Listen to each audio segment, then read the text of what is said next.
আসসালামু আলাইকুম রহমতুল্লাহ। আশা করি সবাই ভালো আছেন।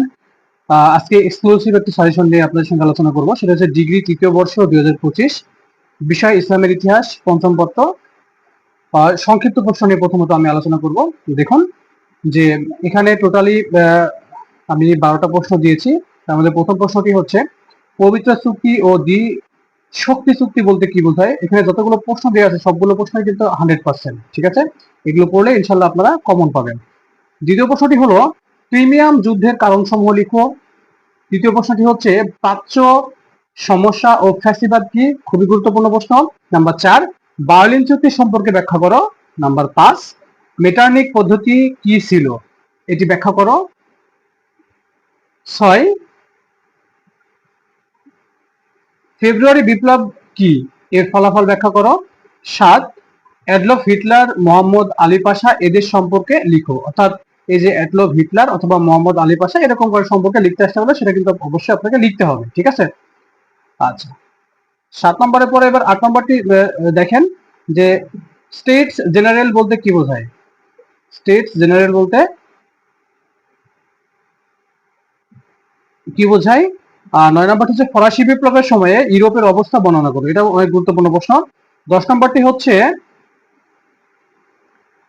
আলোকিত স্বরতন্ত্র বলতে কি বুঝো।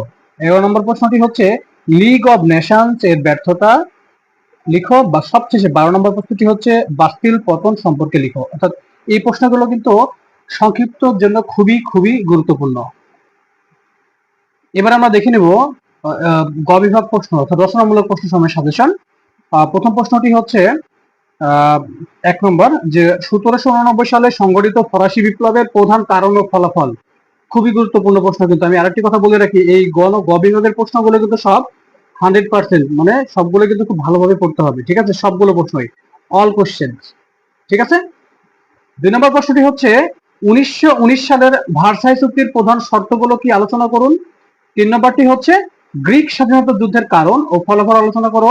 4 নম্বরটি হচ্ছে ইতালি একত্রীকরণে কাউন্ট ক্যাভুর ও গ্যারিবন্ডির অবদান আলোচনা করুন। 5 নম্বর প্রশ্নটি হচ্ছে রাশিয়ার জার দ্বিতীয় আলেকজান্ডারের সংস্কার সময়ের বিবরণ দাও। 6 নম্বর প্রশ্নটি হচ্ছে নেপোলিয়ান বোনাপার্টের সংস্কার সময় আলোচনা করো। 7 নম্বর প্রশ্নটি হচ্ছে প্রথম বিশ্বযুদ্ধের কারণ সমূহ লিখো। এই যুদ্ধে তুরস্ক কেন জার্মানির পক্ষে যোগ দিয়েছিল সেটা বর্ণনা করো। 8 নম্বর প্রশ্নটি হচ্ছে ভিয়েনা কংগ্রেসের মূল নীতিগুলো আলোচনা করো।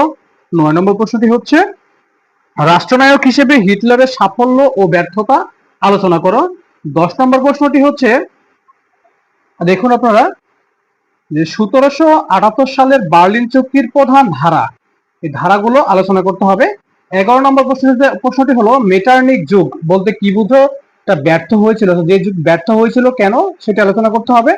12 নম্বর, সবচেয়ে 12 নম্বর হচ্ছে ফ্রান্সে 1848 সালের ফেব্রুয়ারি বিপ্লবের কারণ ও তার তাৎপর্য আলোচনা করো। এই টোটাল 12টি প্রশ্ন, ঠিক আছে। এখানে আমি যেগুলো আলোচনা করলাম খ বিভাগ এবং গ বিভাগের, ইনশাল্লাহ এগুলো পড়লে আপনাদের পরীক্ষায় শতভাগ কমন থাকার নিশ্চয়তা সব থেকে বেশি ইনশাল্লাহ।